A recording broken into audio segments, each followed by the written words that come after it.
Mumbai Indians आणि लखनौच्या IPL सामन्यामध्ये Rohit Sharma, Rishabh Pant यांच्या कामगिरीकडे चाहत्यांचा विशेष लक्ष असेल.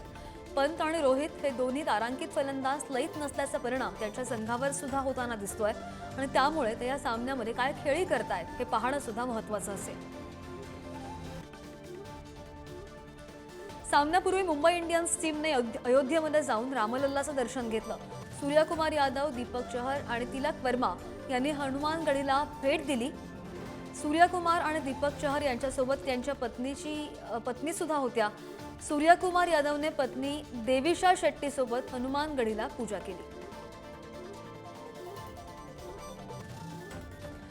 मुंबई संघात फूट पडल्याच्या चर्चांना सूर्यकुमार यादव याने फेटाळून लावल्याची माहिती आहे. सूर्यकुमार मुंबई क्रिकेट असोसिएशन सोडून इतर संघातून खेळणार अशा चर्चा रंगत होत्या.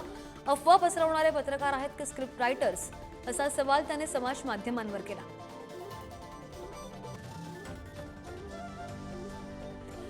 IPL मधील RCB विरुद्ध गुजरात जायंट्स यांच्या सामन्यामध्ये गोलंदाजी करताना मोहम्मद सिराज भावूक झाल्याचे दिसलं. विराट कोहलीला गोलंदाजी करताना सिराज मध्येच थांबला आणि पुन्हा गोलंदाजीसाठी गेला. हा व्हिडिओ चांगलाच व्हायरल होतोय. सिराजने या अगोदर 7 वर्ष RCB संघाकडून खेळलेला होता.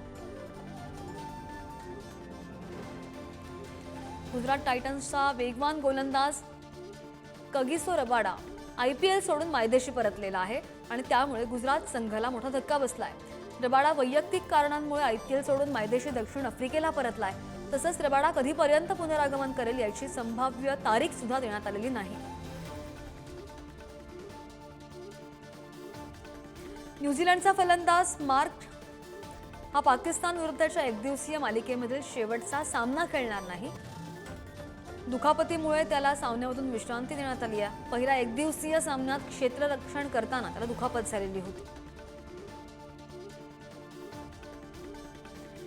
पाकिस्तानमध्ये क्रिकेट बोर्डाचे अध्यक्ष मोहसिन नक्की यांना आशियाई क्रिकेट परिषदेचे नवे अध्यक्ष बनवण्यात आले. नक्की हे श्रीलंका क्रिकेटचे अध्यक्ष शम्मी सिल्वा यांची जागा घेतील. नक्की हे 2 वर्षांसाठी या पदावर राहतील. ACCच्या ऑनलाईन वार्षिक नेतृत्व बदलाची घोषणा करण्यात आलेली आहे. गेल्या काही दिवसांपासून क्रिकेटपटू युजवेंद्र चहल आणि RJ महावश यांच्या डेटिंगच्या चर्चा सुरू आहेत. मात्र आता यावर महावशनं मौन सोडलेलं आहे. सध्या मी सिंगल आहे आणि मला जेव्हा लग्न करायचं असेल तेव्हा मी डेटिंगचा विचार करेन आणि सध्या तरी मी लग्नाचा प्लॅन थांबवलेला आहे, असं तिने म्हटलंय. ICC चॅम्पियन्स ट्रॉफी दरम्यान शिखर धवन एका मिस्ट्री गर्लसोबत दिसलेला होता आणि त्यानंतर धवनच्या प्रेम प्रकरणाच्या चर्चा सुद्धा सुरू झाल्या. आता ही व्यक्ती सोफी शाईन असल्याचं समोर आलेलं आहे.